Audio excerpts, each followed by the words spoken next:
Berarti di tanggal 23 di mana itu di hari kedua Regon itu baru di-share peraturan nomor 6 tahun 2023 kayak gitu. Jadi peraturan itu baru ada dan pas kita lihat ya sesignifikan itu naiknya. Memang kenaikannya sangat-sangat berkali-kali lipat ya Kak.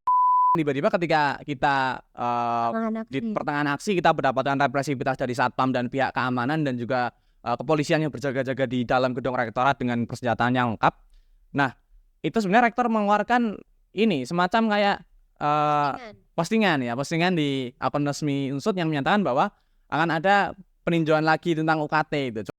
Komersialisasi pendidikan dan kapitalisme pendidikan. Ini serem ya Bang? Ada bahasa. Jadi tidak benar-benar pure dikembalikan dengan peraturan penggolongan dan sistem yang ada di tahun lalu. Ya, ada di tahun lalu. Nah, tahunku juga lumayan murah. Ya, tapi sekarang permainannya gitu dari penggolongannya dan juga perhitungannya. Kemarin kan sempat ada yang udah bayar ya, tapi katanya karena ada penurunan, katanya tuh bakalan ada mekanisme refund. Nah, ya bagaimana dengan mekanisme refund ini? Apakah ini akan seperti Shopee?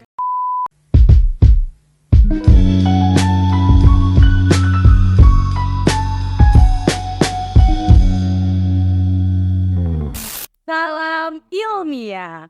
Halo semua, kembali lagi di podcast Diskushare LKHS.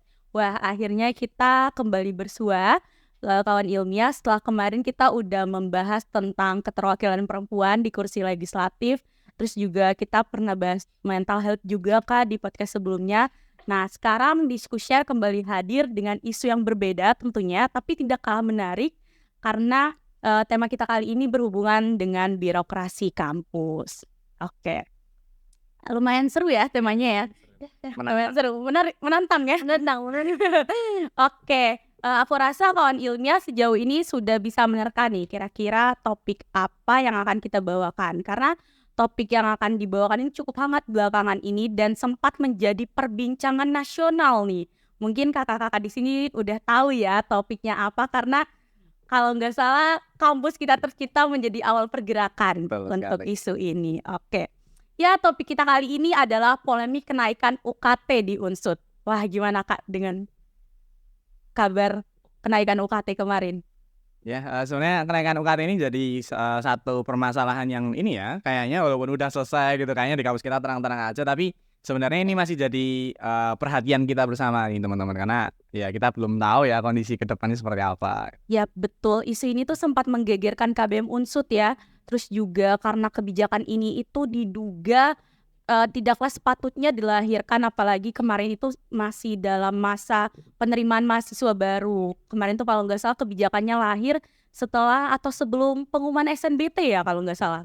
Iya, setelah waktu registrasi online. Iya betul, dan itu mungkin menarik perhatian banyak orang juga, terutama mahasiswa baru yang ingin mendaftarkan diri di Unsut atau sudah yang keterima SNBT bahkan, terus juga orang tua mereka, bahkan mahasiswa Unsut itu sendiri baik dari angkatan 20, 21, 22 maupun 23. Oke.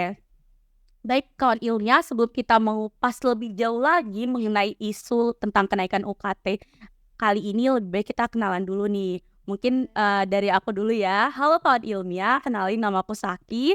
Di sini aku akan menemani kalian dalam diskusi jilid 1. Namun aku juga nggak sendirian nih. Ada 2 bintang tamu keren dan tentunya mereka ini adalah orang-orang yang bisa dikatakan paham dan bisa dibilang ahli ya dalam isu yang akan kita bahas hari ini. Mereka adalah orang-orang yang juga sempat menjadi salah satu bagian dari pergerakan mahasiswa Unsut untuk melawan kebijakan-kebijakan dari para birokrat dan tentunya tidak bijak. Oke, mungkin kita kenalan dari yang mana dulu nih? Yang Imam. ladies first dulu. Ladies first atau Imam? Imam, oke, dari Imam dulu. Oke, selamat siang menjelang sore teman-teman semua. Perkenalkan, nama aku Muhammad Habis Bayhaqi. Aku di sini selaku Menteri Aksi dan Propaganda Badan Eksekutif Mahasiswa Universitas Jenderal Sudirman tahun 2020. Oke, halo Kak Hafiz. Lanjut ke ladies. Oke, halo semuanya. Perkenalkan aku Lia Triana. Di sini diamanahi menjadi Menteri Advokasi dan Kesejahteraan Mahasiswa BEM Unsut tahun 2024. Wah, kita kedatangan kawan-kawan dari BEM Unsut, teman-teman. Jadi sekarang kesibukannya selain di BEM apaan Kak? Mungkin kuliah udah semester berapa atau sedang menempuh apa mungkin, atau ada agenda lain selain kuliah ataupun BEM, ada yang diurus lagi? Kayaknya orang-orang sibuk nih ya. Iya juga Kak. Sebenarnya kalau ditanya sibuknya apa, tetap sibuk mengawal Regon ya, karena kan ini masih di jalur 3 ya Mbak, di gelombang 2 gitu. Jadi tetap ya meskipun online tetap memantau dan menanyakan ke pihak rektorat terkait kebijakan dan lain sebagainya, termasuk menjawab pertanyaan dari maba-maba. Jadi ya tetap sama kesibukannya meskipun liburan. Harus tetap berinteraksi dengan maba ya Pak. Oke, mungkin dari Kak Hafiz sendiri nih selaku Menteri Akspro, kira-kira kesibukannya apa sekarang? Kalau dari Akspro sendiri memang beberapa kali kita masih ikut mengawal juga isu-isu dan berbagai persoalannya ada itu. Baru kemarin tanggal 22 kita ikut turun juga di aksi nasional memperingati 10 tahun Jokowi dengan 12 tuntutan supaya Pak Jokowi ini seharusnya memang sudah diadili oleh pengadilan terkait berbagai persoalan yang sudah beliau lakukan selama 10 tahun belakang ini. Oh, sangat sibuk dan sekali ya, bukan hanya mengenai isu UKT, tapi juga isu-isu nasional. Anak muda yang melek sekali dengan isu politik ya kawan-kawan. Oke, aku juga mau ngucapin terima kasih di kala waktu sibuknya sudah bisa menyempatkan hadir di Fakultas Merah kita ini untuk berdiskusi bersama kita mengenai isu yang ada di rumah kita sendiri. Oke, mungkin kita langsung masuk aja kali ya ke pembahasan yang lebih dalam nih. Bagaimana sebenarnya kebijakan ini bisa lahir, latar belakangnya seperti apa. Mungkin kawan-kawan ilmiah yang ada di rumah juga penasaran bagaimana Unsut bisa menggegerkan nasional gitu. Oke, setahu aku polemik ini tuh berawal dari lahirnya peraturan rektor yang pada bulan April lalu kalau saya nggak salah ya Kak. Nah ini tuh mengenai kenaikan UKT yang lalu diberlakukan untuk calon mahasiswa baru tahun 2024. Nah ini kan pastinya ketika kebijakan ini lahir, apalagi di masa yang seharusnya tidak dikeluarkan, tentu saja akan menimbulkan polemik. Bukan hanya di lingkungan Unsut itu sendiri, tapi di masyarakat tentunya. Baik itu nantinya di calon maba itu sendiri, terus juga orang tua mahasiswa baru, terus juga dari mahasiswa Unsut itu sendiri. Nah, mungkin Kak Hafiz atau Kalia bisa menceritakan sedikit bagaimana peran mahasiswa ketika lahirnya kebijakan ini. Oke, mungkin aku coba menyampaikan nih ke teman-teman. Mungkin teman-teman taunya waktu langsung hari H gitu ya. Kira-kira mulainya tuh dari kapan sih gitu. Jadi sebelumnya memang di awal-awal pada saat sudah mulai pendaftaran SNBP, jadi kita sudah tahu tanggal pengumumannya, teman-teman Adkesma Unsut dengan Adkesma Fakultas atau kita sebutnya Lingkar Adkesma itu tuh sudah mencoba menanyakan, karena memang di tahun yang lalu pun kan ada kenaikan juga kan, cuma memang kenaikannya hanya di IP-nya. Tapi ya kita rasa kenaikan IP atau apapun itu hal yang perlu kita pertanyakan juga, kenapa dan lain sebagainya. Makanya di awal-awal itu kita sudah coba diskusi terkait dengan Lingkar Adkesma, kiranya apakah tahun ini akan sama seperti tahun kemarin atau bagaimana, karena kita nggak mendengar informasi nih dari rektorat pun. Kalau misalnya kita menunggu agaknya kok sulit, nggak mungkin gitu ya bahasanya gitu. Terus mohon maaf, kemudian kita menanyakan ke salah satu bagian di rektorat, dia mengkonfirmasi atas kebenarannya bahwasannya memang di tahun ini akan ada kenaikan UKT Mbak dan IP seperti itu. Sudah dikonfirmasi. Iya betul, akan ada kenaikan. Cuma kita tidak expect aja kalau misalnya ternyata berkali-kali. Ya betul. Jadi kayak akhirnya kita pernah ya lingkar gabungan, lingkar Sospol dan Adkesma untuk kiranya pergerakan kita tuh mau bagaimana sih untuk mengatasi akan ada kenaikan UKT ini. Cuma memang sejujurnya kita pun nggak terlalu ini ya, bahasanya masih merencanakan, dan ya kita nggak mungkin bertindak kalau misalnya draftnya belum kita dapat, bahaya kan seperti itu kan. Makanya pembahasan dari lingkar gabungan itu akhirnya memutuskan untuk coba teman-teman Adkesma mencari draftnya dulu. Kira-kira tuh di bagian mana sih yang bisa kita pertanyakan atau kenaikan UKT-nya itu sesignifikan apa sih, seperti itu kan. Kemudian kita menanyakan, jadi sudah 1 minggu 2 minggu lebih sebelum registrasi online bahkan sudah menanyakan, tapi selalu ditolak, tidak ada seperti itu. Kita menanyakan apa ya bahasanya, mungkin teman-teman soan. Mungkin teman-teman di luar sana yang menonton podcast ini beranggapan bahwa Adkesma punya gerbang pintu yang lebih luas. untuk bisa mengakses informasi jawabannya. Kalau realita yang di lapangan itu tidak sama sekali, karena ternyata meskipun kita teman-teman BEM, teman-teman yang ranahnya di advokasi untuk menjembatani pun tidak punya akses lebih di situ kayak gitu kan. Jadi memang sulitnya adalah di situ, karena kita nggak bisa bahasanya, tidak punya kepercayaan lebih untuk bisa mendapatkan aksesnya lebih seperti itu. Kemudian yang menjadi permasalahannya adalah sudah mulai regon. Kemudian kalau teman-teman simak atau bukan nih di laman SPMB itu kan ada bagian biaya pendidikan. Jadi ada draft yang memang bisa di-download. Anehnya adalah waktu itu tuh udah diganti jadi 2024. Jadi IP 2024, UKT 2024. Tapi pada saat diunduh itu nggak bisa. Jadi nggak keluar. Iya, nggak keluar. Nah, kalau misalnya itu mungkin akan diakses teman-teman maba kan, mereka pikir mungkin mungkin bisa berpikir ya, HP aku unsut. Iya, HP aku tuh error dan lain sebagainya, makanya nggak bisa diunduh. Makanya kita tanya, ternyata memang belum, ibaratnya itu belum dibikin dan mereka menyampaikannya bahkan masih dalam pembahasan selalu demikian. Kemudian pastinya itu di tanggal 22 nih, kita datang lagi. Mereka menanyakannya masih dalam diskusi, yang mendiskusikannya adalah tim khusus. Kita menanyakan, kita pun tidak memaksakan, ibaratnya kalau memang orang yang kita tanyakan dia nggak tahu, kita akan mencari tahu ke orang yang tahu. Soal informasi juga tahu nantinya. Mereka bilang ada kok Mbak, orang tertentu lah kata dia tuh. Itu dirahasiakan. Betul. Bahkan untuk menanyakan ke orangnya siapa yang membahas itu aja kita nggak boleh tahu gitu kan. Terus yang menjadi permasalahan adalah yang aku tanyakan ke pihak tersebut. Aku menanyakan, oke Ibu, kalau misalnya Ibu nggak tahu, kemudian draftnya belum ada, kira-kira memang pembahasannya di sampai mana? Dia bilangnya adalah kita sedang membahas kiranya mereka yang dapat golongan ini tuh yang statusnya seperti apa. Padahal aku tuh nanya waktu itu sore. Iya. Tapi teman-teman Adkesma itu sudah dapat aduannya tuh pagi. Artinya logikanya harusnya kan belum ada dong, nggak muncul tagihannya kalau misalnya memang dia masih dalam pembahasan. Itu hal yang dia sudah membingungkan dan betul. Kita harus bergerak cepat gitu ya bahasanya, karena bahasanya kemarin pertama aduan itu tuh dari hubungan internasional 4,5 kalau nggak salah ya, paling tinggi. Paling tinggi Berapa ya? Sekitar gitu ya. Itu ternyata kemarin mabanya itu mengadukannya 13 juta untuk UKT. awalnya 3,5. Oh, 3,5 menjadi 14. Itu di FISIP ya berarti di HI. Sih, bosnya di HI.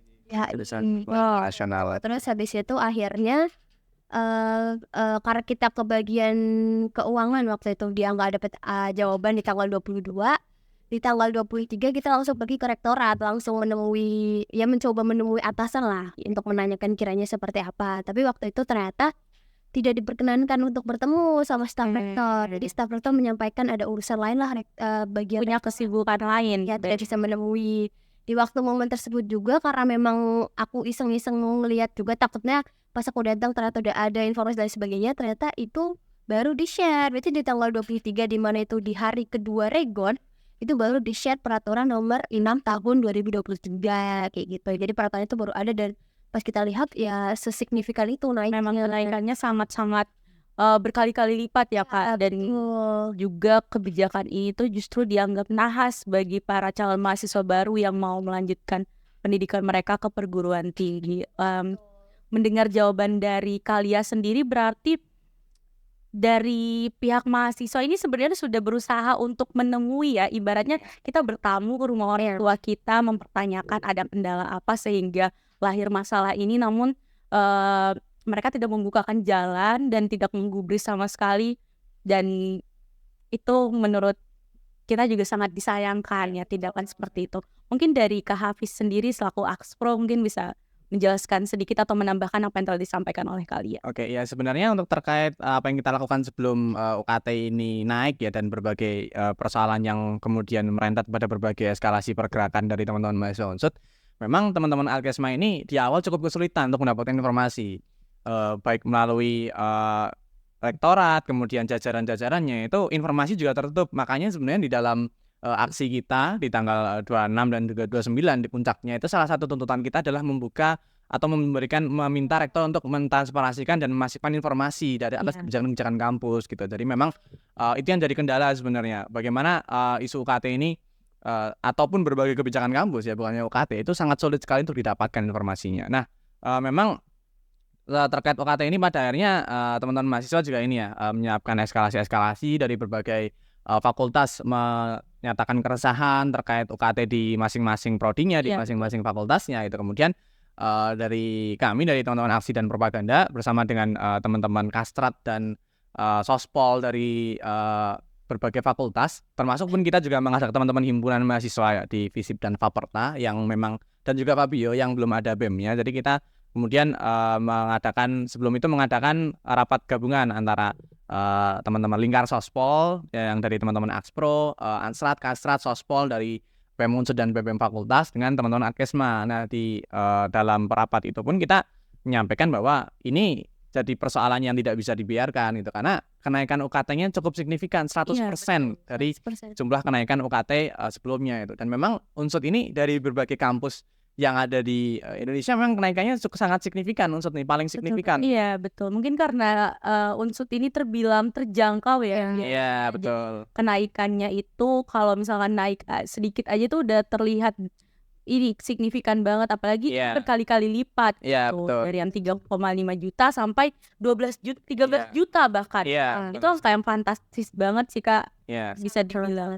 Nah, mulai dari situlah kita kemudian memutuskan untuk kita ngajak mengadakan konsolidasi dengan teman 25 malam ya. 25 malam kita mengadakan konsolidasi dengan teman-teman KBMU dari berbagai fakultas. Alhamdulillah itu banyak sekali yang teman-teman mahasiswa yang betul-betul merasakan keresahan ini ya, karena ini jadi keresahan kolektif teman-teman mahasiswa itu, sehingga pada akhirnya kita memutuskan untuk turun ke jalan untuk menuntut berbagai tuntutan. Salah satunya adalah terkait UKT dan juga ada 3 poin terkait UKT.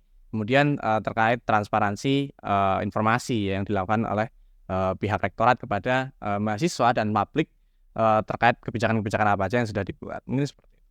Oke, berarti sebenarnya selama ini tuh sebelum teman-teman dari BEM ataupun dari mahasiswa Unsur itu turun ke jalan, sebenarnya sudah ada upaya-upaya yang dilakukan, menemui rektor misalnya, menanyakan ke pihak administrasi bagaimana kejelasannya terhadap kebijakan yang dikeluarkan, sehingga ada aduan yang ditimbulkan dari calon mahasiswa baru.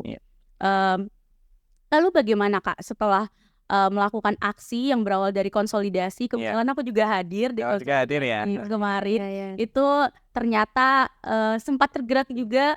Ternyata masih banyak juga kawan-kawan yang ada di KBMU yang masih memiliki empati mungkin kepada calon mahasiswa baru yang ingin mendaftarkan ke Unsur, apalagi yang namanya perguruan tinggi itu kan impi semua orang ya, kan. Pendidikan menjadi hak dasar kita semua gitu. Dan aku sangat terharu juga melihat anak-anak dari berbagai fakultas itu berkumpul di situ menyuarakan hal yang sama, memiliki tujuan yang sama. Namun setelah kita setelah kemarin melakukan aksi, berusaha untuk menemui para birokrat kampus, mempertanyakan kebijakan itu, apakah ada titik terang setelah aksi itu, atau mungkin ada kejadian-kejadian lain setelah aksi tersebut?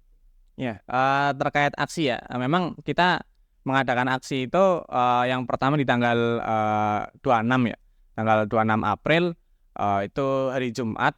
Nah, pada saat aksi itu memang kita sempat bertemu dengan rektor dan beberapa wakil rektor dari jajaran beliau, yang mana memang di sana beliau menjelaskan bahwa ini sesuai dengan BKT, kemudian ini sesuai dengan peraturan Menteri Mendikbudristek gitu dan lain sebagainya. Dan di situ teman-teman mahasiswa belum mendapatkan jawaban kenapa UKT di Unsur ini bisa naik dengan sangat banyak, drastis, dan juga dengan informasi yang terbatas gitu, yang hanya diketahui oleh ditutupi. Iya, betul sekali.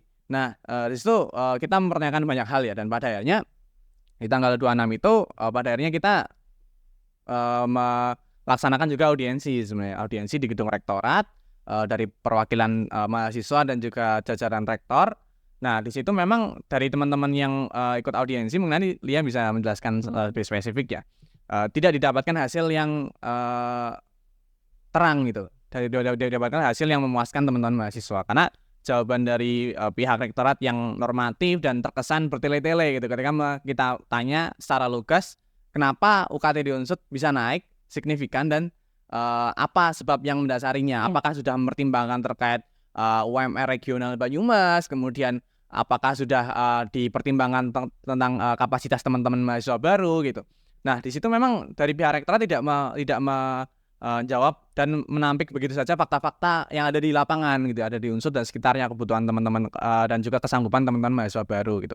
Pada akhirnya kita menyatakan bahwa audiensi tersebut tidak memuaskan, tidak memberikan hasil yang signifikan bagi persoalan ini. Kemudian puncaknya di tanggal 29 April yang memang itu kita mengadakan aksi lagi dengan skala yang lebih masif, dengan jumlah massa yang lebih terkoordinasi. Pada akhirnya kita ketika kita melakukan aksi memang di situ sangat keras sekali represivitas dari pihak Satpam dan keamanan gitu.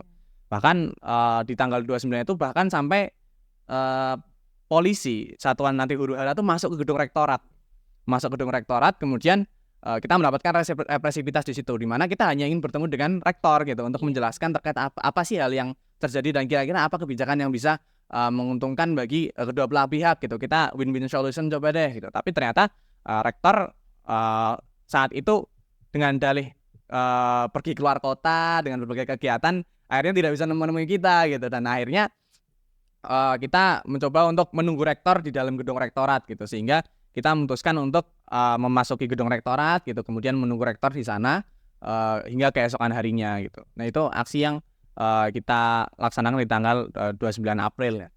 Dan sebenarnya di aksi itu pun udah ada pernyataan tiba-tiba ketika kita di pertengahan aksi kita mendapatkan represivitas dari Satpam dan pihak keamanan dan juga kepolisian yang berjaga-jaga di dalam gedung rektorat dengan persenjataan yang lengkap.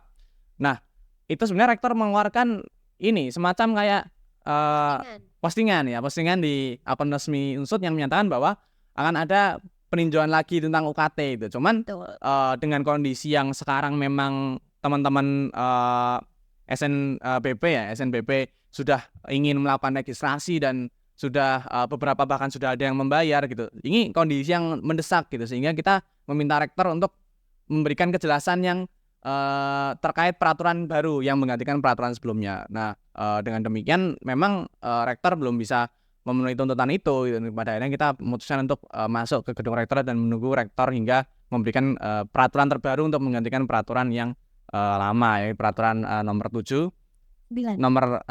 ya tahun 2024 gitu. Oke, baik.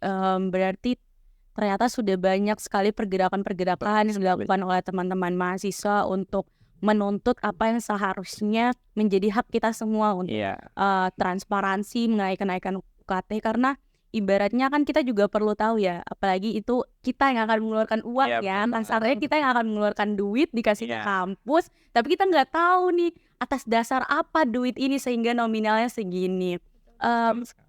Kalau nggak salah nih, kita ke Kalia, kalau nggak salah kemarin itu sempat juga kalau registrasi online untuk SNBP itu kan diundur nih Kak. Mungkin diundurnya atas dasar peninjauan ulang itu tadi Kak yang dikatakan oleh Kak Hafiz atau bagaimana? Oke, aku izin menjawab ya terkait pengundurannya itu. Jadi betul sempat diundur, bahkan jadi kalau aku sampaikan timeline-nya tuh nggak jelas seperti itu, karena bahasanya ada suatu kebijakan kemudian tiba-tiba nggak apa-apa bahasanya enggak dan sebagainya, kan mungkin akan didapatkan dua pilihan kan bahasanya, ya bingung. Ada yang kalau misalnya memang dia ternyata tidak melanjutkan, dia bisa di backlist kan sekolahnya karena SNBP. Kemudian kalau misalnya dia melanjutkan, uangnya mau dari mana? Karena memang ibaratnya kan pertimbangan awal dia mau mendaftarkan jalur SNBP kan udah dari bahasanya, lihatnya kan tahun kemarin, udah kemarin UKT direncanakan. Ya betul kayak gitu. Jadi ya mungkin adanya penundaan ini mungkin memberikan sedikit banyak manfaat juga sebenarnya untuk teman-teman mahasiswa, supaya ya seenggak-enggaknya dia bisa coba untuk mencari dananya seperti itu. Cuma itu menurut aku tidak menjamin dan menjawab, karena mereka tuh pun nggak ngasih solusi dan ngasih ibaratnya alasan yang jelas kenapa kok ada peraturan ABCD dan kenapa kalian harus dan lain sebagainya, itu nggak ada kayak gitu. Makanya dari yang tadi aku sedikit menyinggung terkait audiensi, karena memang nggak ada hasilnya, tapi teman-teman Adkes memutuskan, karena mungkin kalau misalnya Saki atau teman-teman melihat live-nya ya audiensi, mereka kan menyampaikan rektoral selalu menyampaikan iya ada nominal tertinggi, tapi kan ada level 1, 2, 3 selalu bilang demikian ya. Seperti itu. Ada level 1, 2, 3 ini akan selalu mengikuti gaji orang tua dan lain sebagainya. Di kondisi perekonomian ya. Ya betul, meskipun kalau aku bisa ngasih sampel di perawatan inter UKT golongan 1 10 juta itu udah ngebantu ya kan. Saya 10 juta dengan UMR Jawa Tengah ataupun Purwokerto aja segini gitu ya. Jadi sebenarnya apa yang disampaikan rektor tuh nggak mempan untuk beberapa jurusan bahasanya. Tapi karena memang beliau menyampaikan demikian, akhirnya teman-teman lingkar Adkesma coba untuk kalau misalnya memang rektor berani menyampaikan akan sesuai dan tepat sasaran, kita coba ikutin atau kita bikin link pendataan. Jadi teman-teman Adkesma fakultas itu nanti diarahkan untuk coba ikut menghitung kira-kira UKT mabanya itu sesuai atau enggak, supaya ya ibaratnya meskipun kita menunggu teman-teman pergerakan untuk mencoba eskalasi dan lain sebagainya, kita pun dari teman-teman advokasi coba tetap membantu teman-teman maba juga ibaratnya ya, untuk apa ya bahasanya, untuk bisa melakukan registrasinya juga, untuk bisa menjalankan apa yang sudah dia cita-citakan juga, tapi dengan hal yang tepat. Iya betul, dan kalau aku bisa notice nih kemarin waktu audiensi pertama itu kan ada maba juga kan. Iya betul. Dia menyampaikan ternyata dia yang disalahkan oleh rektor ya kan. Iya. Atau beberapa pihak katanya karena dia yang salah input data. Padahal kalau mungkin teman-teman ngeh, jadi kalau di laman Regon itu sebelum ada kebijakan yang baru, tagihan listrik tuh langsung 1 kolom. Gitu.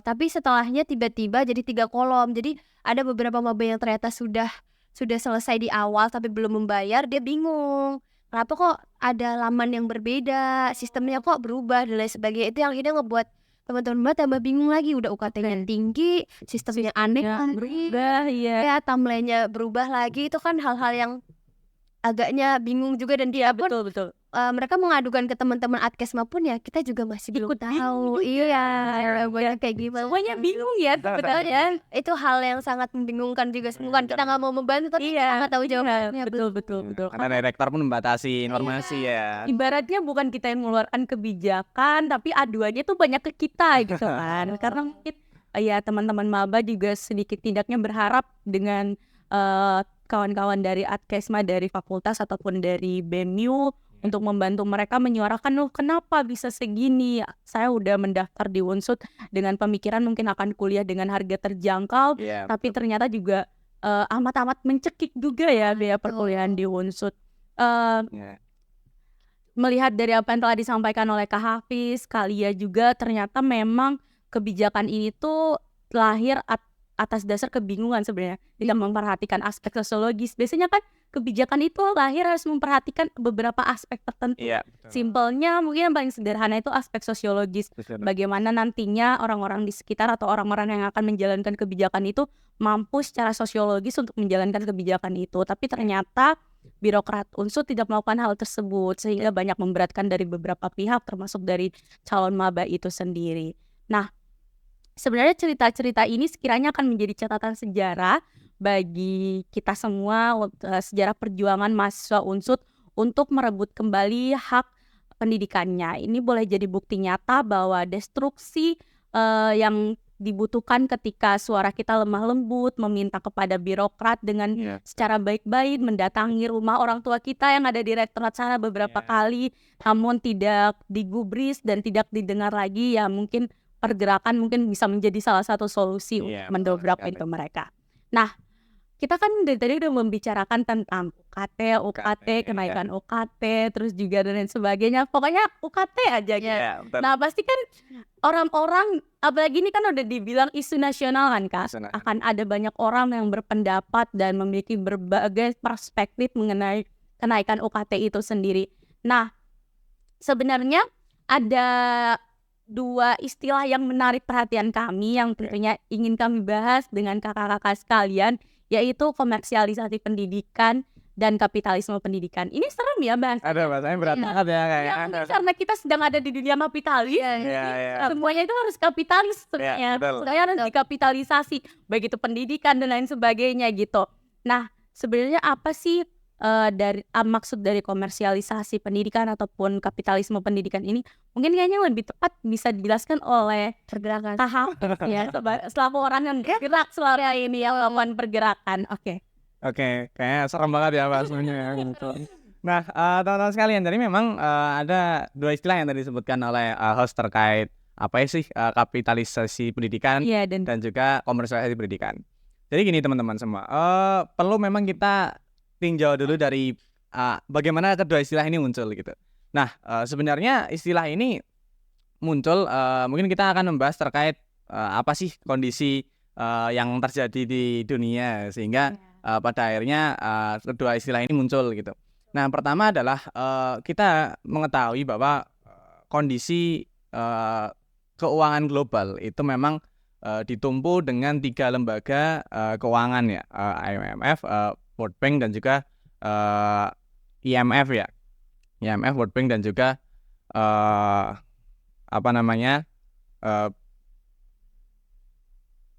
IMF, Satu World Bank lagi. sama lagi. Nah, yang hasil dari konsensus Washington ya. Ya. Di mana memang dalam WTO ya, tadi IMF, World Bank sama WTO. Nah, WTO atau Organisasi Perdagangan Dunia ini kemudian mencetuskan satu konsep ya, konsep tentang dan itu disepakati oleh negara-negara dalam bentuk perjanjian ya atau GATS, General Agreement on Trade for Service ya, atau perjanjian umum terkait perdagangan jasa gitu. Yang mana GATS ini menjadi satu tonggak sistem ekonomi yang memandu berbagai sektor-sektor kehidupan selain ekonomi yang merambah ke aspek politik, sosial, pendidikan dan lain sebagainya. Itu berimbas pada sebuah perjanjian internasional gitu. Nah, perjanjian tersebut diratifikasi atau diterapkan di Indonesia melalui Undang-Undang Nomor 7 Tahun 1994 ya. Nah, di dalam perjanjian tersebut ya, tentu Indonesia yang saat itu sedang dilanda krisis ya, dikala krisis moneter Asia yang meluas, termasuk Indonesia mendapatkan dampak tersebut, maka pemerintah di era Soeharto memutuskan untuk bekerja sama dengan lembaga keuangan internasional gitu.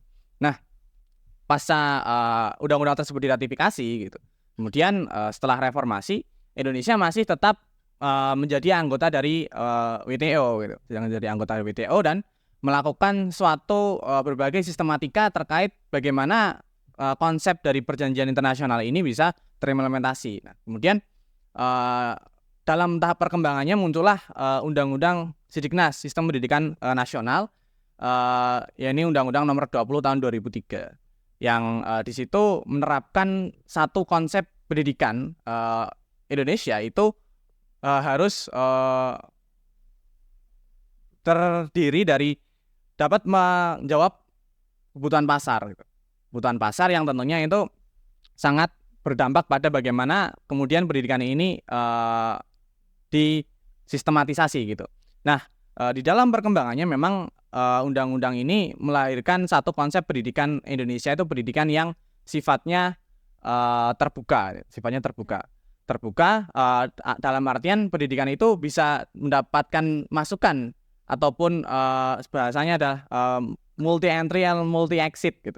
Nah, di dalam konsep sistem pendidikan terbuka itu kemudian dijelaskan bahwa pendidikan itu harusnya fleksibel, kemudian pendidikan itu haruslah menjawab kebutuhan pasar dan bertujuan untuk mencetak pribadi yang siap turun di lapangan pekerjaan gitu untuk memenuhi kebutuhan pasar. Nah, kemudian selain Undang-Undang Sidiknas diturunkan lagi nih dalam peraturan yang secara khusus mengikat perguruan tinggi, yakni Undang-Undang Perguruan Tinggi, yakni Undang-Undang Nomor 12 Tahun 2012 ya, yang mana di situ menjelaskan bahwa yang dimaksud pendidikan sistem terbuka itu ada pendidikan yang otonom ya, kemudian yang lain sebagainya. Itulah apa yang bisa kita perhatikan bahwa memang komersialisasi pendidikan ini muncul. Nah, pertanyaan berikutnya adalah apa sih komersialisasi pendidikan gitu. Nah, komersialisasi pendidikan adalah kalau kita lihat kata-katanya komersil ya, komersil itu adalah barang dagangan atau segala sesuatu yang berorientasi pada keuntungan. Nah, komersialisasi berarti kan menjadikan sesuatu itu sebagai barang dagangan. Nah, komersialisasi pendidikan itu adalah menjadikan pendidikan itu sebagai komoditas yang bisa didagangkan, yang bisa diperjualbelikan. Nah, itu muncul ketika tadi Indonesia meratifikasi GATS ya dalam Undang-Undang Nomor 7 tahun 1994 ketika Indonesia sedang dilanda krisis moneter. Nah, di dalam pemahaman komersialisasi pendidikan itu bahwasanya memang pendidikan itu berorientasi pada satu sistem yang dinamakan sistem kapitalis gitu. Nah, sebenarnya istilah kapitalisasi pendidikan itu kurang tepat ya, karena kalau kita kembali ke definisi kapitalisme, kapital itu merujuk pada sesuatu yang bisa menghasilkan nilai lebih ya. Itu kapital itu sesuatu yang bisa menghasilkan nilai lebih gitu.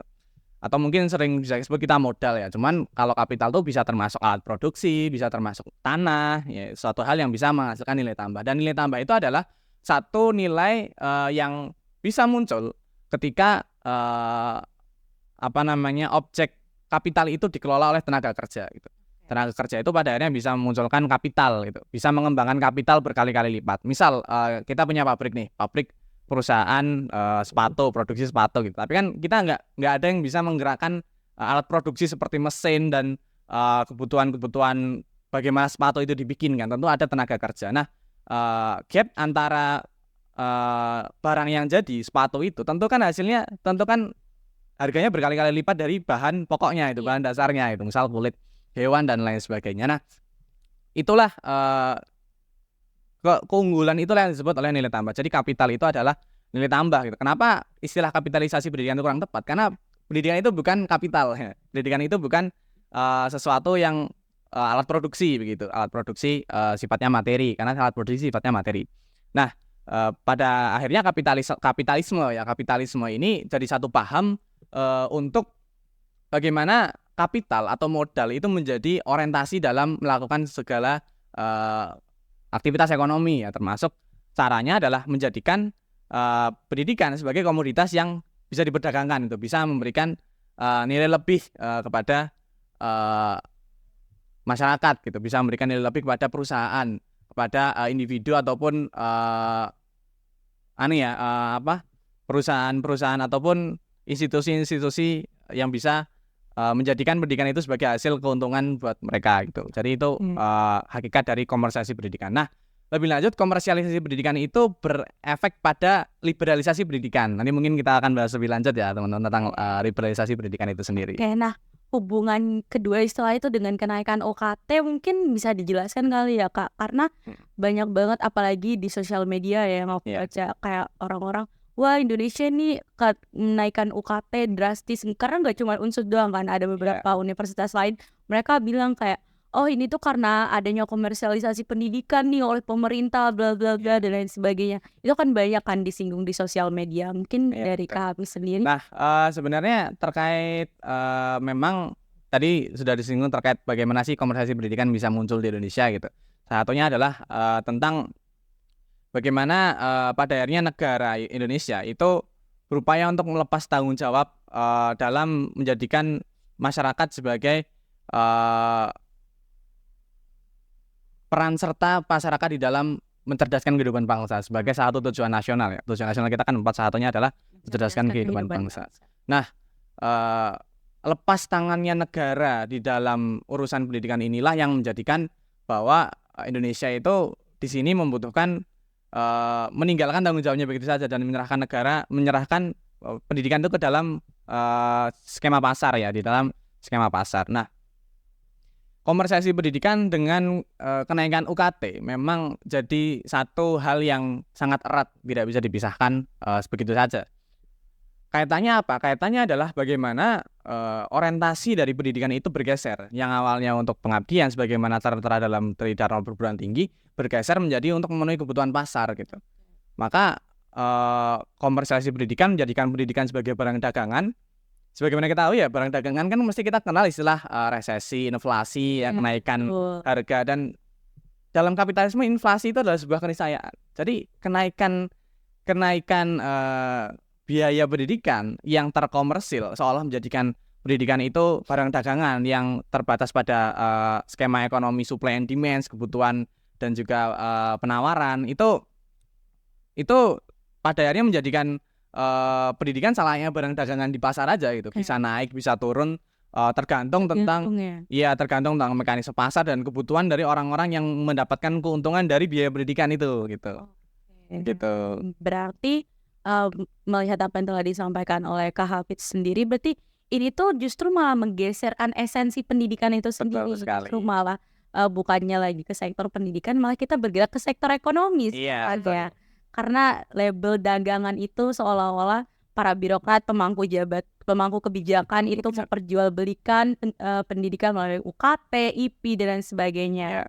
Oke. Nah, ngomong-ngomong tentang komersialisasi nih, kan di Indonesia sendiri tuh kita nggak sepenuhnya gratis kan Kak kuliah. Itu paling mungkin anak-anak KIPK mungkin yang gratis dari UKT ataupun IP, tapi kan enggak semuanya. Kebanyakan tuh anak-anak yang masuk ke dalam perguruan tinggi itu mereka harus mengeluarkan uang, merogoh kocek mereka dengan entah berapa nominalnya untuk membayar UKT, IP dan lain sebagainya. Nah, kalau tadi dikatakan kalau komersialisasi ini bisa dikatakan praktik yang salah karena menggeser esensi pendidikan dari masuk ke perekonomian. Nah, kira-kira kebijakan apa sih yang sepatutnya dilakukan oleh pemerintah? Apalagi kan sekarang kita baru ganti presiden nih.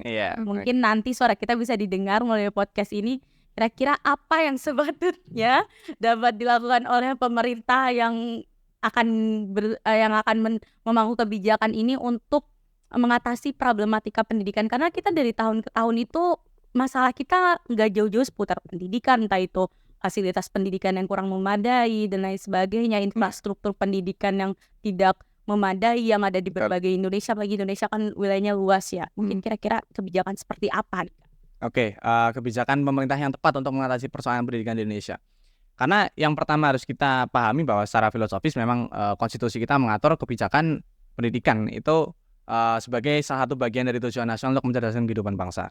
Terlebih memang pendidikan itu menjadi satu kebutuhan dasar masyarakat ya. Selain mungkin sandang, kemudian pangan ya, mau makan siang gratis ya kan. Terus jadi jangan sampai kita melupakan pendidikan gitu. Pendidikan sebagai satu kebutuhan dasar masyarakat. Nah, di dalam pendidikan kita memahami bahwa pendidikan itu adalah hak yang harus diterima oleh setiap warga negara.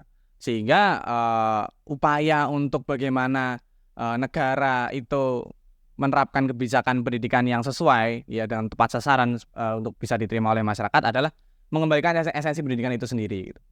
Yang pertama adalah jangan jadikan pendidikan sebagai komersil ya, atau jangan jadikan pendidikan sebagai barang dagangan. Pendidikan itu sudah selayaknya menjadi satu kebutuhan masyarakat yang bisa diakses secara cuma-cuma gitu. Iya, betul. Mengingat bahwa memang di dalam rata-rata untuk membiayai biaya pendidikan, rata-rata biaya kuliah itu kisaran 14,47 juta. Ya. Sedangkan pendapatan per kapita masyarakat Indonesia itu 62,2 juta. Ini data tahun 2021 ya.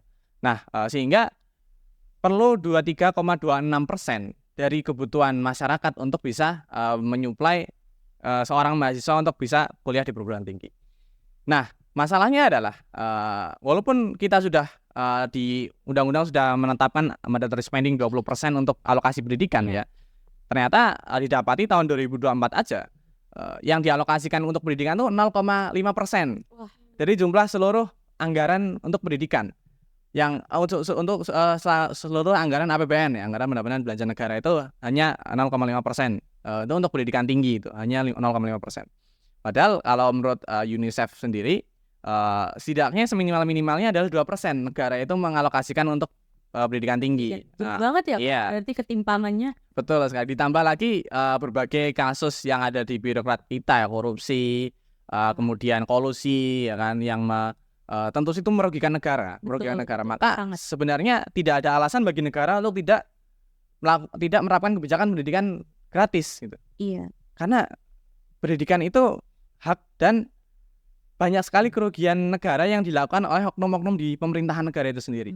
Sehingga perlu pertama adalah menjadikan negara itu sebagai menjadikan pendidikan sebagai hak kebutuhan dasar yang betul-betul diperhatikan oleh negara. Karena ya undang-undang dasar kita sudah menerapkan tentang mandatory spending ya 20% untuk pembiayaan pendidikan gitu. Itu yang pertama. Yang kedua adalah membersihkan pemerintahan dari atau birokrasi dari oknum-oknum yang tidak bertanggung jawab. Betul. Kayaknya bilang oknum itu segelintir tapi semuanya oknum gitu ya. Nah, itu sebenarnya. Kenapa? Karena sebaik-baiknya kebijakan, sebaik-baiknya peraturan perundang-undangan itu tentu tidak akan bisa berjalan sesuai dengan apa yang direncanakan, tidak bisa memberikan kebermanfaatan kalau birokrasinya tidak bersih, gitu. Birokrasinya tidak menerapkan itu dengan baik. Terus dari akarnya Betul sekali. bagus ya. Nah, kemudian itu yang kedua. Kemudian yang ketiga adalah mencabut semua peraturan perundang-undangan yang tidak sesuai dengan esensi pendidikan itu sendiri. Gitu. Kami dari BEM Unsur juga bersama dengan teman-teman dari berbagai kampus juga sedang berupaya untuk mengajukan supaya undang-undang perguruan tinggi ini, Undang-Undang Nomor 12 Tahun 2012 itu bisa dicabut karena Dikti. iya Undang-Undang Dikti ya. Nah, yang dimana memang undang-undang tersebut tidak betul-betul memihak dan kepada mahasiswa, itu pada masyarakat, sehingga turunan-turunan dari undang-undang itu seperti SSBOPT atau standarisasi satuan biaya operasional perguruan tinggi itu juga dinilai jadi satu dampak tentang adanya undang-undang tersebut gitu. Itu. Berarti memang langkah awal itu dari pemerintah itu sendiri ya, bagaimana mereka berupaya untuk memperbaiki secara internal diri mereka itu, mengembalikan esensi pendidikan itu. Mungkin kalau dari Kalia sendiri mengenai komersialisasi ini, kalau misalkan ini adalah praktik yang salah, kira-kira kebijakan apa yang sepatutnya dilakukan oleh pemerintah selain tadi pemerintah harus mungkin yang langkah yang pertama itu ya mereka harus membenahi diri mereka, memperbaiki mungkin secara struktural mereka itu akan seperti apa nantinya supaya ya pendidikan ini yang seperti Kak Hafiz bilang adalah hak dasar kita yang seharusnya bisa diperoleh secara cuma-cuma. Oke, mungkin aku membahasnya lebih kepada biayanya ya. Iya. Tadi kan pergerakan dan lain sebagainya.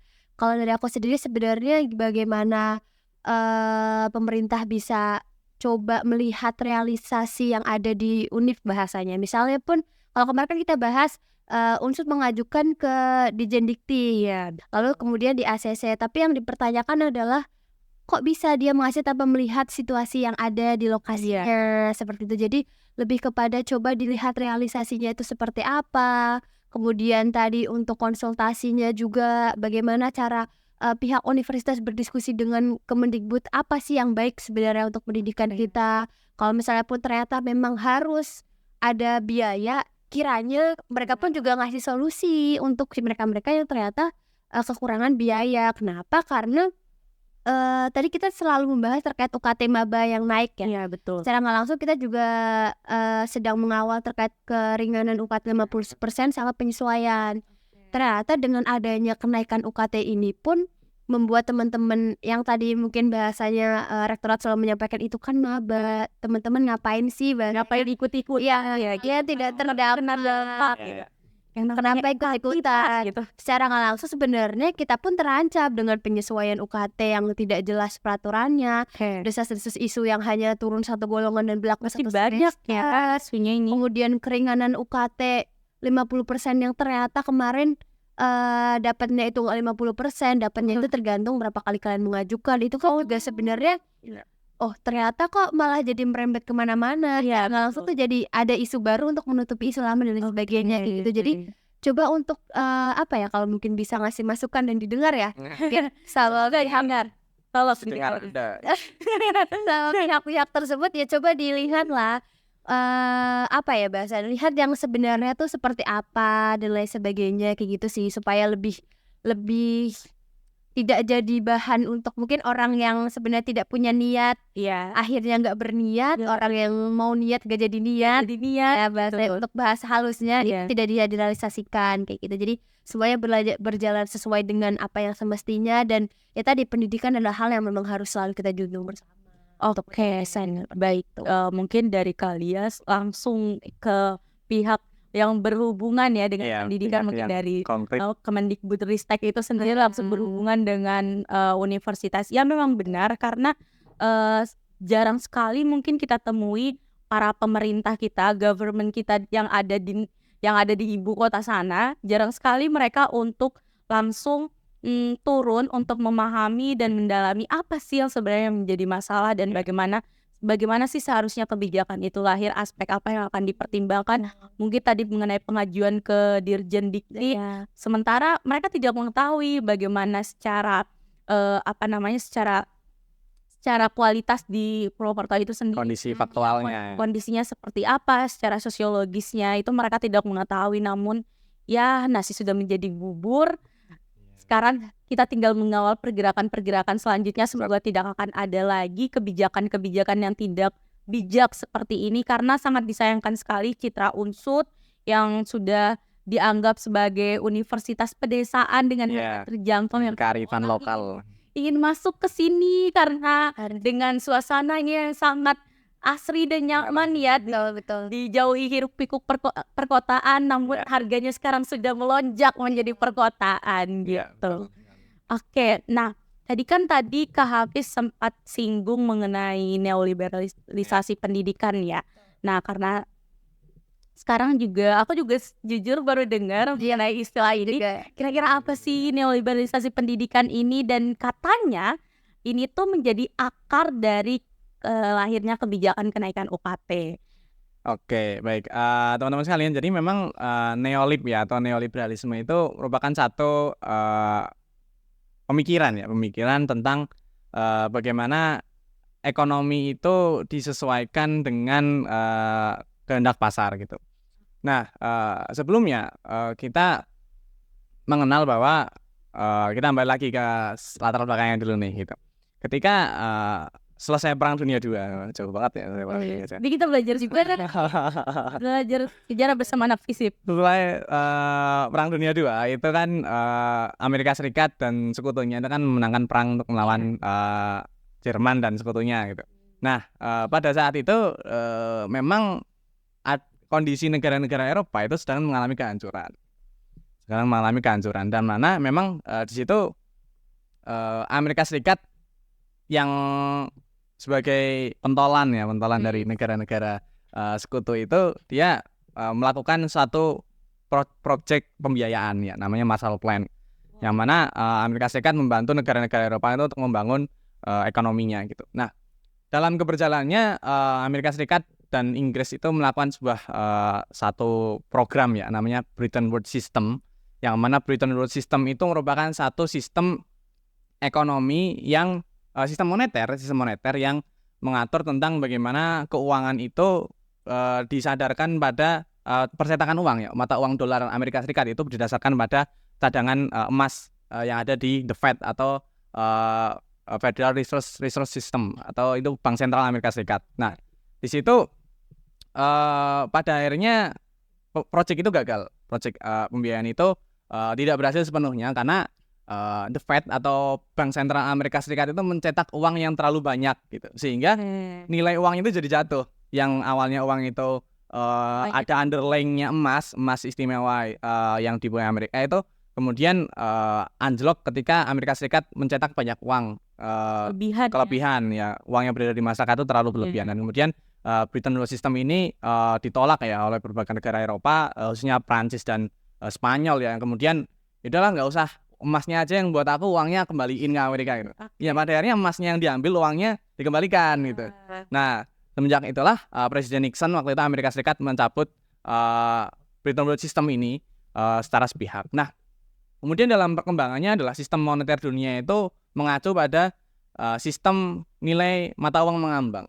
Jadi uang yang beredar di khususnya dolar Amerika itu yang beredar di masyarakat itu tidak punya underlying emas, itu emas istimewa yang sebelumnya dilakukan ketika Bretton Woods System gitu. Uang itu bisa dicetak sesuai dengan kebutuhan ekonomi ya, kebutuhan ekonomi yang ada di sebuah negara Amerika Serikat, dan juga meminta untuk seluruh dunia menjadikan dolar itu sebagai cadangan devisinya masing-masing gitu. Nah, oleh karena itu maka dolar itu sebenarnya dia kuat karena banyak negara yang menjadikan dolar sebagai devisanya gitu. Nah, mulai dari situlah setelah adanya sistem nilai mata uang mengambang itulah neoliberalisme itu muncul gitu. Yang awalnya liberalisme itu belum bisa betul-betul diterapkan negara-negara pasca Perang Dunia II karena memang adanya satu persoalan yang mana memang negara-negara di Eropa sedang dalam kondisi hancur dan lain sebagainya, maka dan selama keberjalanannya liberalisme itu memang belum bisa membuktikan bahwa dirinya berhasil. Nah, pada tahun 1973 dikonsepkanlah satu liberalisme baru, yakni neoliberalisme, yang mana neoliberalisme itu dia liberalisme dengan ide-ide yang baru yang berupaya untuk mengurangi peran negara di dalam ekonomi masyarakatnya. Jadi negara dan pasar itu menjadi dua hal yang berbeda. Dua hal yang berbeda itu. Negara berdiri sendiri dan negara tidak boleh mencampuri urusan ekonomi karena ekonomi itu urusan pasar ya, mekanisme pasar. Nah, pun sebaliknya, pasar dan ekonomi tidak boleh mencampur urusan politik dan birokrasi seperti itu. Nah, pada akhirnya neoliberalisme itu memunculkan satu konsensus Washington yang tadi sudah yang menghasilkan IMF, World Bank dan juga WTO gitu. Nah, konsensus Washington itu saat beberapa poin-poinnya adalah melakukan subsidi, mengalihkan biaya subsidi menjadi pembiayaan sektor publik gitu. Jadi awalnya keuangan negara itu yang seharusnya untuk mensubsidi masyarakat itu dialihkan untuk belanja sektor ya. Belanja di sektor publik seperti salah satunya pendidikan gitu. Kemudian yang kedua melakukan liberalisasi pasar, yang mana itu dampaknya adalah pasar itu bebas dari pengaruh negara. Negara tidak bisa mengintervensi pasar. Nah, kemudian yang ketiga dari 10 poin konsensus Washington adalah melakukan deregulasi atau membatasi regulasi perusahaan-perusahaan ataupun aktor-aktor ekonomi ya di dalam mengelola ekonomi masyarakat. Nah, neoliberalisme itu jadi tahap perkembangan baru dari liberalisme. Nah, dalam implementasinya memang neoliberalisme itu di Indonesia itu terimplementasi ketika satunya ketika Indonesia bergabung dengan WTO. Maka salah satu ciri dari neoliberalisme adalah meminimalkan peran negara, tapi memaksimalkan peran aktor-aktor internasional. Lembaga-lembaga internasional seperti World Bank, WTO dan juga IMF itu justru yang menjadi aktor ekonomi, bukan negara itu. Sehingga di sini adalah muncullah liberalisasi pendidikan salah satunya. Bagaimana liberalisasi pendidikan itu tercipta? Salah satunya adalah Indonesia pernah melakukan skema namanya Indonesian Managed High Education for Relevancy and Efficient ya. Yang mana itu satu proyek yang dibangun oleh pemerintah Indonesia beserta IMF untuk memuluskan neoliberalisme di Indonesia. Salah satunya adalah khususnya terkait perguruan tinggi ya, di mana perguruan tinggi itu dia diminta untuk melakukan kerjasama dengan lembaga internasional, kemudian melakukan persaingan dengan sesama perguruan tinggi gitu. Berikutnya adalah dengan menggunakan perusahaan-perusahaan sebagai sumber pendapatannya tanpa melibatkan peran negara dan juga berfokus pada pembangunan fisik gitu. Yang mana memang di sini negara ingin berlepas tangan dari tanggung jawab untuk membiayai pendidikan, menjamin setiap warga negara itu mendapatkan akses pendidikan yang baik. Dengan mengalihkan mencoba untuk kampus melakukan pembangunan dengan perusahaan ya atau dengan pihak-pihak ekonomi. Salah satunya adalah tontonan pembangunan divisif gedung 5 lantai ya bersama dengan Bank Mandiri. Investor ya. Iya, seperti investor gitu. Nah, jadi pada akhirnya sistem Indonesian Managed High Education for Relevance and Effectivism itu pada akhirnya dia mendorong untuk menjadi satu sistem yang meminta perguruan tinggi untuk yaudah kamu nggak usah nggak usah terlalu banyak minta uang sama negara, udah kamu jalan aja lah gitu, mau kerja sama perusahaan kayak mau naikin UKT kayak itu terserah kamu lah gitu, gimana baiknya gitu supaya negara itu tidak memberikan tidak memberikan beban ya, tidak mau dibebankan ya oleh biaya pendidikan gitu. Nah itu sekilas terkait neoliberalisme di dalam aspek pendidikan. Oke, berarti tadi setelah aku nangkep beberapa apa yang disampaikan ada stigma buruk ya ternyata karena ibaratnya neoliberalisasi ini menghilangkan peran negara atau tanggung jawab negara itu sendiri terhadap pendidikan yang padahal sebenarnya itu di Indonesia ya terutama itu kan ada APBN namanya yang seharusnya dialokasikan untuk pendidikan, kebutuhan pendidikan termasuk perguruan tinggi tentunya. Tapi dengan adanya neoliberalisasi ini ternyata pendidikan kita betul menjadi seperti ini ya bursa efek ya, ada investor yang akan menanamkan saham untuk pengembangan infrastruktur dari perguruan tinggi itu sendiri dan lain sebagainya, dan ini buruk ya. Ya, dampaknya adalah seolah-olah perguruan tinggi itu hanya sekedar mencetak sarjana untuk segera memenuhi kebutuhan pasar gitu. Seolah kita jadi pabrik untuk memproduksi tenaga kerja murah gitu kan. Iya betul. Bahkan berbagai kebijakan pemerintah pun disadari maupun tidak disadari ya, berbagai kebijakan seperti dengan berlabelkan merdeka ya kan, kemudian merdeka belajar, kemudian bebas bereksplor, pada akhirnya itu sebenarnya dengan berbagai ini ya, dan juga dengan berbagai alternatif pendidikan, kamu nggak usah nggak usah ikut kuliah, kamu magang aja gitu. Itu sebenarnya kan mencoba untuk bagaimana awalnya memang perguruan tinggi diciptakan untuk mencetak intelektual yang bermanfaat bagi masyarakat, pada akhirnya ya hanya untuk memenuhi kebutuhan pasar aja, kebutuhan pasar perusahaan membutuhkan lulusan sarjana ya kan, tapi kualitas sarjananya apakah bisa dijamin dengan sistem seperti itu gitu, seolah-olah kalau dengan kamu lulus cepat kamu semakin baik gitu, padahal juga belum tentu juga gitu. Iya betul. Nah itu yang menyebabkan bahwa dampaknya adalah komersialisasi pendidikan dan adanya liberalisasi pendidikan ini berdampaknya adalah, apalagi setelah kita berbicara liberalisasi pendidikan ya, kita berbicara soal bagaimana pendidikan itu dibebaskan dari intervensi negara.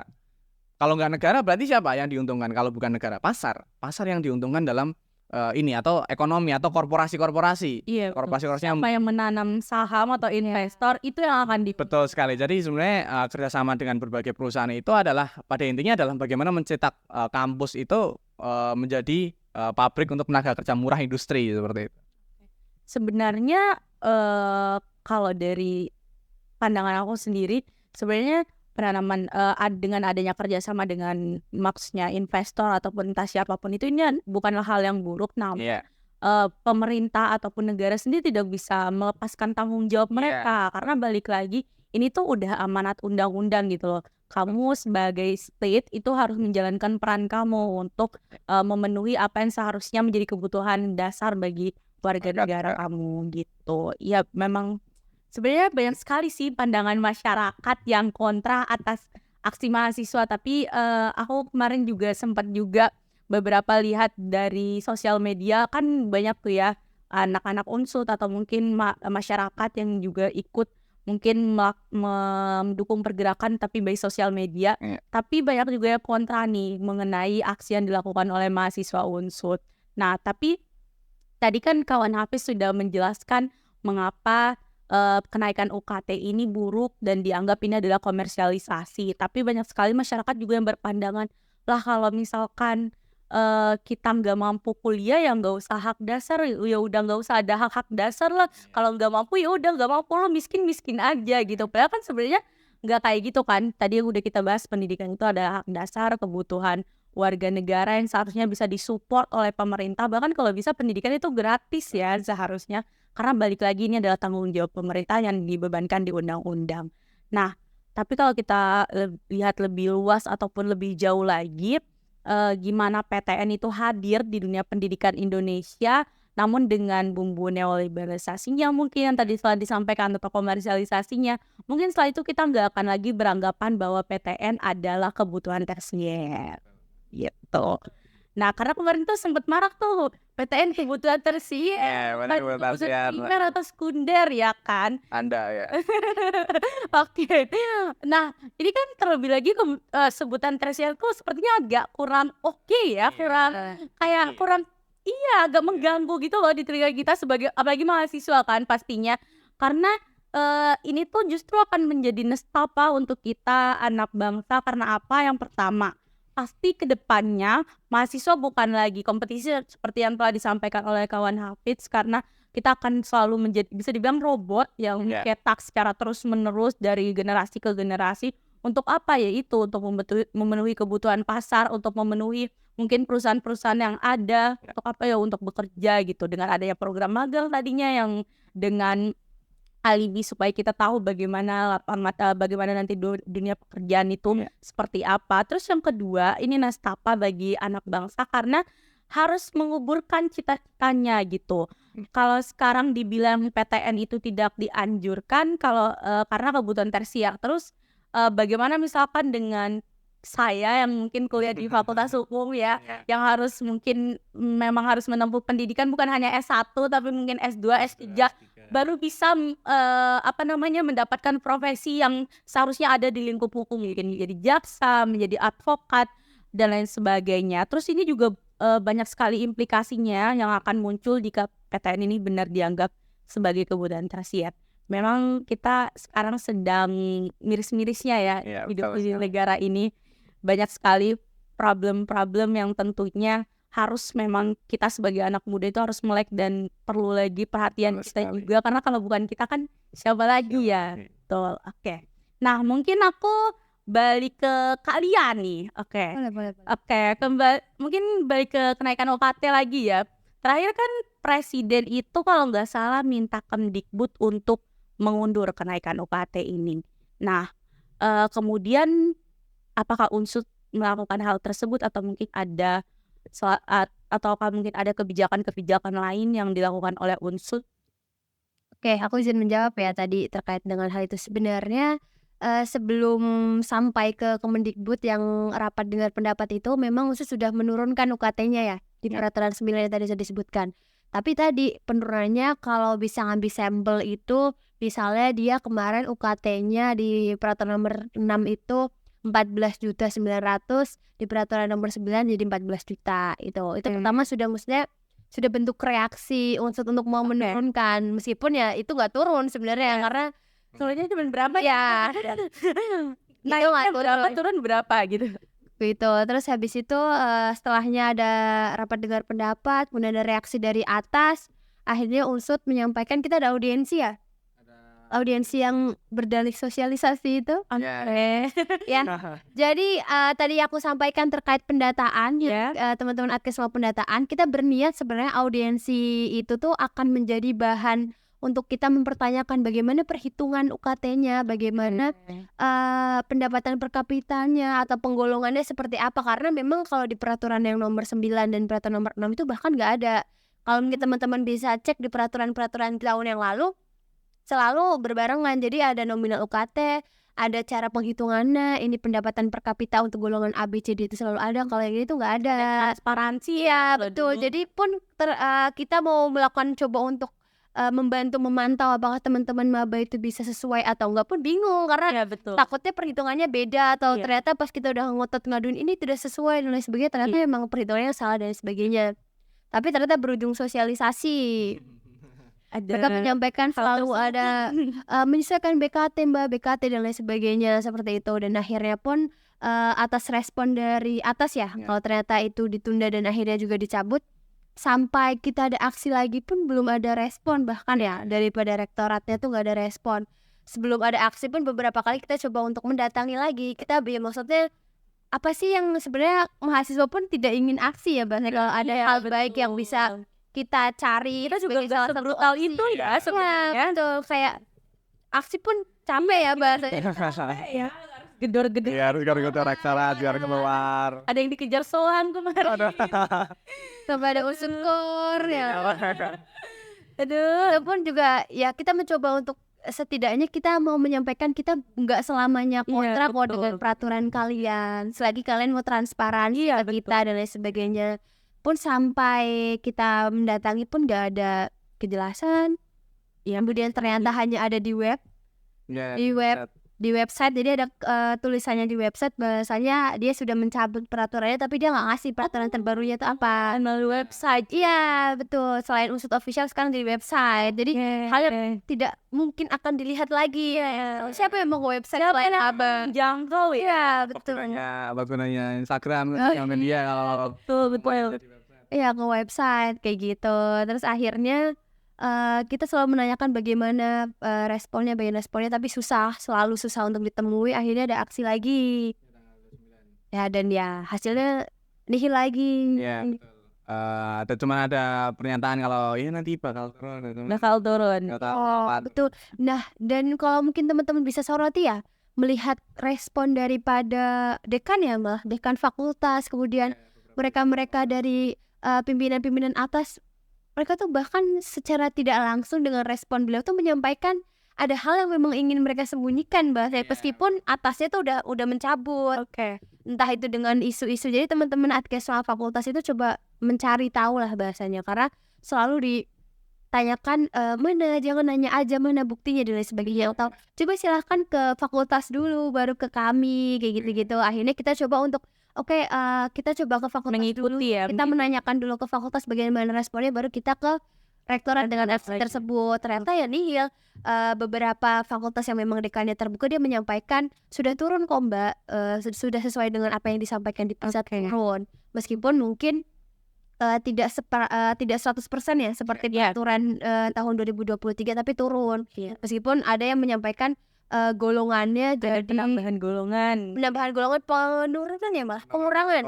Jadi golongannya yang awalnya 7, 8 jadi 4. Ya, jadi kalau misalnya 2 juta tuh harusnya golongan tengah, Iya. jadi 2 juta tuh golongan akhir. Jadi ada penambahan dan lain sebagainya gitu loh. Tetap ada permainan lah bahas. Pengenaikan tapi tetap angka di awal tuh lebih gede ya berarti. Dan jadi tetap ya bahasanya memang tetap menguntungkan lah kalau Tetap- misalnya kita Tetap menguntungkan, bahkan dari perhitungannya pun kesannya mengarahkan dari yang awalnya sebenarnya bisa dengan perhitungan yang lama itu, misal ada anak ini setelah aksi, setelah kemudian rektor menggunakan peraturan yang yang sebelumnya yang nomor. Iya, betul. Nah itu ternyata UKT-nya itu rendah gitu. Tapi dengan perhitungan yang baru itu malah justru lebih tinggi, walaupun UKT-nya Golongan sama. golongannya yang awalnya 1 sampai 8 kemudian dipangkas dari 1 sampai 4. Oke. Cuman walaupun angka 8 dari peraturan yang lama dengan 4 dari peraturan yang baru itu sama, cuman seolah-olah dalam perhitungan yang baru ini meminta buat teman-teman maba itu pasti mendapatkan golongan kalau nggak 3, 4. Jadi walaupun di satu sisi udah diganti peraturannya seolah-olah nggak ada kenaikan, tapi pada hakikatnya golongannya awalnya 8 dipersempit jadi 1 sampai 4 dan juga Nominalnya pun sama gitu. nominalnya sebenarnya sama, cuman dalam itu baru dari golongan, dari penghitungannya pun seolah-olah mengajukan setelah dihitung dengan perhitungannya baru, ya seolah-olah UKT teman-teman itu malah justru mayoritas diangkat 3 atau 4 ya, diangkat 3 atau 4 dengan 4. Jadi tidak benar-benar pure dikembalikan dengan peraturan penggolongan dan sistem yang ada di tahun lalu. ya dari tahun lalu. Nah, aku tahunku juga lumayan murah. Ya, tapi sekarang permainannya gitu dari penggolongannya dan juga perhitungannya. Bahkan itu ada aduan yang ini ya, yang katanya UKT-nya malah dengan peraturan lebih dari naik. Oh, jadi teman ini kan diberlakukannya untuk SNBT kan? Iya, betul. Ternyata teman-teman SNBP karena kita Ada yang naik. postingan untuk perhitungannya, UKT mereka malah justru lebih tinggi di yang SNBP sekarang. Ya, karena perhitungannya yang dibuat sedemikian rupa itu. Emang cukup kompleks perhitungannya. Jadi kalau golongan per UKT-nya tetap sama, cuma mekanisme untuk si A ini dapat kayak gimana tuh itu yang Dapat berapa, coba direkayasa. Kayak Berarti mencoba untuk memanipulasi data Iya. dan juga nggak ada transparansi itu sebenarnya juga salah satu birokrasi yang buruk ya Iya, sebenarnya betul. bagi sebuah universitas apalagi perguruan tinggi negeri. Terus juga mungkin kita kembali ke mahasiswa baru. Kemarin kan sempat ada yang udah bayar ya. Tapi katanya karena ada penurunan, katanya tuh bakalan ada mekanisme refund. Nah, ya, bagaimana dengan mekanisme refund ini? Apakah ini akan seperti Shopee atau Tokopedia atau mungkin Lazada? aku untuk itu jawabannya masih belum ada. Belum ada lagi. Lagi-lagi ya kita melihat dari beberapa tahun yang lalu refund untuk mahasiswa akhir aja susah, lama dan lain sebagainya. Sebenarnya refund itu bukan jawaban yang bisa kita percaya sejujurnya kalau dari aku sendiri ya, karena ya tadi kalau kita menanyakan bagaimana mekanismenya ditunggu ya Mbak. Bagaimana mekanismenya nanti ya, kita sedang coba bikin sistemnya. Gitu, jadi apa yang harus kita sampaikan ke maba, apa yang harapan yang maba yang mau sampaikan. Maksudnya oke, kalau misalnya memang ternyata Unsur berani untuk mengembalikan lagi, ya bagaimana nih nasib teman-teman SNBP yang sudah bayar kan? betul, bagaimana refundnya dan lain sebagainya itu masih belum ada kejelasan. Bahkan mungkin aku mau menyampaikan juga ya nih terkait dengan tes NAPSA. Oke. Jadi waktu itu ada, aku nggak tahu ya, UNS memang sangat istimewa di tahun ini. Allah. Ada. Rektor, Pak. Rolin, Pak. Jadi ada satu hari kalau tes NAPSA itu kan 125. Iya. Ada satu hari dia naik 250. 2 kali lipat berarti naiknya. Tapi itu hanya berlaku satu hari waktu jalur SNBP. Atau SNBP ya. Iya. Awal-awal. Apakah ini ada sistem yang salah atau error? Kita menanyakan terkait hal itu, kenaikan itu ke keuangan, mereka menyampaikan kami tidak tahu kalau ada siapa yang tahu? kenaikan. Sedangkan pihak klinik menyampaikan sudah ada SK-nya. Nah itu SK-nya kah tidak melewati Iya, dulunya kan harus ada jalurnya. ya Dong, loncat. kita langsung ke klik pertama, wah nih ada SKU gitu naik. Dan itu nasib temen-temen yang harusnya dapatnya 125 pun sekarang nggak tahu kejelasannya, karena Mekanisme itu udah minta gimana cara refundnya ke klinik melempar ke keuangan gimana dilempar, terus jadi kita masih belum tahu jawabannya. ya 125.000 dengan berat 250. Dan fun fact-nya adalah sekarang jadi 250.000 Oh ya. Berarti Boleh lagi dong. kembali. oke, menyamaratakan. Iya, jadinya maksudnya biar nggak ada refund. daripada ditagi-tagi kayak naikin aja kali ya. Mungkin ya, kalau saya salah coba silahkan kasih informasinya biar diberikan informasi lebih Iya. jelas ya, karena setahu aku juga, aku kemarin tes NAPSA juga apa ya, nggak sampai menyentuh angka 150, bahkan aku lupa itu di sekitaran berapa. Tapi sekarang aku baru tahu kalau naiknya itu 2 kali lipat. Dan dengar-dengar hasilnya nggak dikeluarin ya? enggak. Hasil napsanya itu Yang lebih menyenangkan, menyedihkan adalah Menyedihkan. adalah tes psikotes. Untuk teman-teman yang memang jurusan yang perlu tes psikotes itu kan 580. Oke. Naiknya kan, karena ikut naik harusnya 300 berapa gitu, jadi 580. Itu yang dia nggak dapat hasilnya. Berarti serba naik ya sekarang. Kalau tes NAPSA kan memang itu surat yang harus disampaikan Iya. ke Rekvis kan, jadi dia dapat. Semua Ya, fakultas. cuma kalau untuk tes psikotes tuh mereka bahkan nggak tahu lolos atau enggak dan lain sebagainya. Pokoknya udah tes, bayar, udah selesai. Itu sebenarnya yang disayangkan, karena misalnya pun mereka menyampaikan sebenarnya ada informasi kenapa harus naik dan sebagainya, dan ada hasil yang boleh diakses, ya mungkin kita juga akan berpikir kenapa enggak gitu kan, Bas. Ya betul, karena kan ibaratnya kita udah bayar tapi kita nggak dapat apa-apa kan. Betul, itu hal-hal yang kadang yang menjadi PR adalah kadang maba tuh iya Karena masih masa transisi kita lihat, karena masih abu-abu juga pengetahuan mereka tentang dunia perkuliahan, apalagi kampus ini. Jadi kayak betul. kampus serumit ini, ya udah ikutin aja gitu, takut salah gitu. Takut salah sedikit, takut nggak jadi lolos, itu sebenarnya hal-hal padahal euforia aku terima unsur nih, itu udah seneng banget, tapi birokrasinya Betul. ribet. Sekarang unsur kan juga lebih apa ya, menerima lebih banyak kan, kalau nggak salah sekarang Iya. atau golongan. Kan dari gelombang 3. Tiga. Gelombang 3. Oh, terbaru gelombang 3. Ya, Meskipun di awal di take down ya. Aku lihat soalnya kemarin aku tuh di waktu aku kan cuma sampai gelombang 2 kan, sekarang udah menjadi gelombang 3. Berarti ternyata unsur ini sukses ya, sukses untuk menambah keuntungan lagi. Menambah keuntungannya. Mapanya banyak, fasilitasnya nggak ada. Oke, mungkin karena maba banyak nanti fasilitas akan diperbaiki. Kita mengamini saja. Amin. Kita semoga nanti dengan uang yang dari maba itu fasilitasnya bisa lebih bagus lagi mungkin. Ya karena dengan uang yang kita bayar tapi kita tidak mendapatkan fasilitas yang menunjang juga agak miris ya, agak kasihan ya gitu. Oke, kita udah ngobrol banyak nih, tapi semoga nanti kita sama-sama berharap agar masalah ini tuh benar-benar tuntas. Hak-hak kita, hak-hak mahasiswa yang mungkin nanti mahasiswa 2025 mungkin gak akan merasakan hal yang sama, terutama mahasiswa baru di 2024. Semoga apa yang menjadi hak mereka itu dikembalikan seutuhnya oleh para pihak kampus. Oke. Nah, baik untuk kawan Lia dan kawan Hafiz, sepertinya kita sampai di penghujung diskusi. Seru sekali ya mengobrol hari ini. Tapi sebelum kita tutup, boleh nih untuk kawan Lia dan kawan Hafiz untuk memberikan closing statement atau pesan mungkin untuk para birokrat atau untuk siapa saja, dipersilahkan. Dari siapa dulu? Tadi udah Imam, sekarang kita Oke, mungkin pesannya ada 2 kali ya, untuk birokrat dan untuk mahasiswa. Soalnya kalau untuk birokrat, mungkin pihak-pihak birokrat punya tujuannya sendiri, punya bahasanya adalah pembenaran kalian adalah hal yang sebenarnya menguntungkan mahasiswa. Tapi kok kenapa mahasiswa selalu tidak mau apa ya Mbak, tidak mau menerima dan lain sebagainya, maka coba silakan diskusi. Kita terbuka untuk mau diskusi dengan kalian-kalian semua. Betul. Pun kita juga tidak selamanya kontra selagi teman-teman dari pihak birokrat mau transparan gitu. Dan kita pun sebenarnya tadi disinggung di awal ya, kita juga nggak mau aksi-aksi yang sampai anarkis, memecah dan lain sebagainya. Tapi kalau misalnya memang kita duduk ngobrol, melibatkan teman-teman mahasiswa dalam pembahasan kebijakan dan lain sebagainya, gimana sih kira-kira tanggapan mahasiswa nih selaku orang-orang yang mungkin akan mendapatkan dampaknya dan lain sebagainya, seperti apa sih dan sebagainya, itu kan hal yang enak juga kan. Iya, betul. Ibaratnya tidak mendua kalikan, misalnya ada kebijakan A, mahasiswa protes akhirnya direvisi kebijakan B.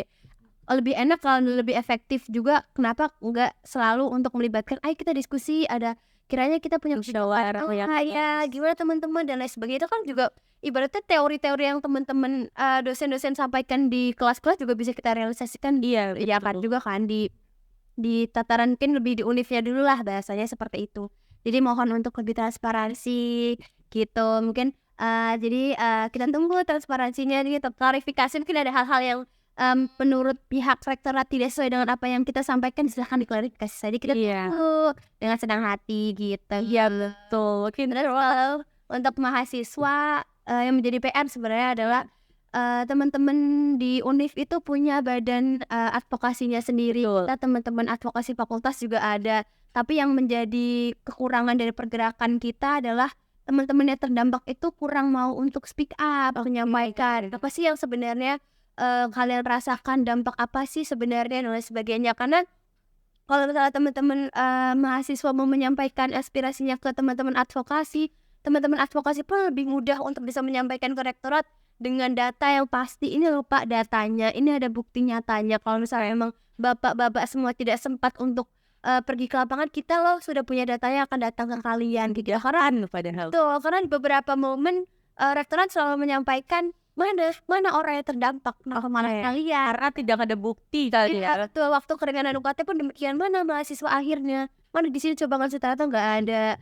Kemudian terkait mahasiswa baru pun syukur alhamdulillahnya adalah kemarin ada mahasiswa baru juga dari salah satu sampel juga. Jadi silakan buat teman-teman mahasiswa untuk ketika memang ada kebijakan yang tidak pro teman-teman merasa dirugikan, silahkan sampaikan aja ke teman-teman advokasi fakultas. Kita coba diskusikan bersama bagaimana kiranya kita meminta kejelasan ke rektorat, kita meminta transparansi kebijakan juga ke rektorat kayak gitu. Jadi sama-sama komunikasinya enak. Iya, betul. Sebenarnya semua permasalahan ini berawal dari komunikasi yang kurang. Kuncinya komunikasi ya. Iya, nggak cuma pacaran doang ya, komunikasi semua juga butuh Kebijakan kampus komunikasi. Oke, mungkin kawan Hafiz nih. Oke, baik teman-teman sekalian, memang jadi satu persoalan yang penting ya tentang bagaimana tadi kita menjelaskan secara lugas terkait apa itu komunikasi pendidikan, kemudian liberalisasi pendidikan, kapitalisme dan lain sebagainya. Teman-teman sekalian, yang perlu kita pahami bahwa memang persoalan UKT ini tetap akan selalu relevan bagaimanapun kondisinya begitu. Mengingat bahwa kenaikan UKT itu sebenarnya menjadi satu hal yang merampas kehidupan dan kebutuhan dasar teman-teman mahasiswa. Dalam pernyataannya, Mendikbudristek menyebutkan bahwa tidak ada kenaikan UKT di tahun ini. Iya. Tapi kita tidak bisa menjamin bahwa tahun depan ya tidak ada kenaikan UKT. Atau tahun depannya lagi. Tahun depannya lagi. Nah, sehingga perlu menjadi kewaspadaan dan upaya bagi kita untuk selalu memperhatikan apa yang menjadi kebijakan-kebijakan dari birokrat, baik di tingkat universitas maupun di pusat gitu, di pemerintahan yang sekiranya bisa merugikan dan merampas hak kita. Kita menyadari bahwa memang pendidikan itu adalah hak yang seharusnya diterima oleh setiap lapisan masyarakat. Betul. Jangan sampai setiap kebijakan pada akhirnya membatasi akses pendidikan kepada berbagai halayak umum. Oleh karena itu perlu disampaikan juga ke teman-teman semua, teman-teman mahasiswa bahwa gerakan ini belum selesai begitu saja. Gerakan 29 April kemarin sebenarnya hanya satu langkah permulaan unsur teman-teman semua, teman-teman KBMU untuk merespon kenaikan UKT dan juga berbagai kebijakan terkait biaya pendidikan yang menindas dan eksploitatif ini. Kemudian dilanjutkan dari kampus-kampus lain, kemudian menjadi satu gerakan nasional yang pada akhirnya bisa merubah kebijakan dan menyatakan bahwa tidak ada penurunan UKT di tahun ini. Tapi pembahasan ini, diskusi-diskusi ini akan selalu relevan, hidupkanlah di setiap sela-sela tongkrongan-tongkrongan, di lingkar-lingkar diskusi teman-teman di fakultas ya, di jurusan, atau bahkan di kosan ya kan. Jangan sampai diskusi terkait kenaikan UKT dan permasalahan ini hilang begitu saja. Dan sampai ketika nanti ada kebijakan yang baru, kebijakan yang semakin memojokkan teman-teman mahasiswa untuk mendapatkan akses pendidikan yang berkualitas, itu kita baru kaget gitu, kita baru merespon gitu. Pada akhirnya apa yang sudah kita upayakan dan apa yang akan kita upayakan nantinya akan reaksioner semata gitu. Sehingga kita perlu satu pemahaman, teman-teman juga baik saling di maupun lembaga mungkin bisa semakin untuk menyadarkan kawan-kawan yang lain tentang adanya potensi kampus birokrat, baik di tingkat kampus maupun di tingkat pemerintahan di pusat, selalu mengeluarkan kebijakan-kebijakan yang bisa jadi merugikan kita. Oleh karena itu terus bergerak, dan apa yang disampaikan oleh seorang aktivis Tritura Suhogi menyatakan bahwa lebih baik diasingkan daripada menyerah kepada kemunafikan. Wah, sangat Jangan diam. filosofis ya. Oke, memang apa yang tadi disampaikan oleh kawan Nia dan kawan Hafiz itu perlu menjadi bahan refleksi juga bagi kita semua untuk tetap menjalin komunikasi yang baik itu antara para birokrat, baik itu maba sendiri, bahkan pemerintah itu sendiri. Terus juga dari kawan Hafiz, kita juga nggak boleh sampai luput ataupun redup perjuangannya, pergerakannya untuk membela apa yang seharusnya menjadi hak kita. Dan juga memang kita sebagai mahasiswa harusnya lebih melek lagi terhadap isu-isu yang ada di sekitar kita, terutama yang ada di rumah kita sendiri. Wah, nggak kerasa ya kawan ilmiah kita sudah berbincang, mungkin ini nggak tahu berapa lama dengan adanya narasumber kita ini dari Axpro BEMU, Adkesma BEMU. Beliau ini yang menghidupkan topik pembicaraan kita pada sore hari ini. Aku juga mengucapkan terima kasih lagi karena udah datang ke sini. Jangan bosan-bosan untuk datang ke Fakultas Merah kita ini. Kita harus ngobrol lebih banyak lagi mengenai perkembangan yang ada di Unsut ataupun yang ada entah ada di Indonesia itu.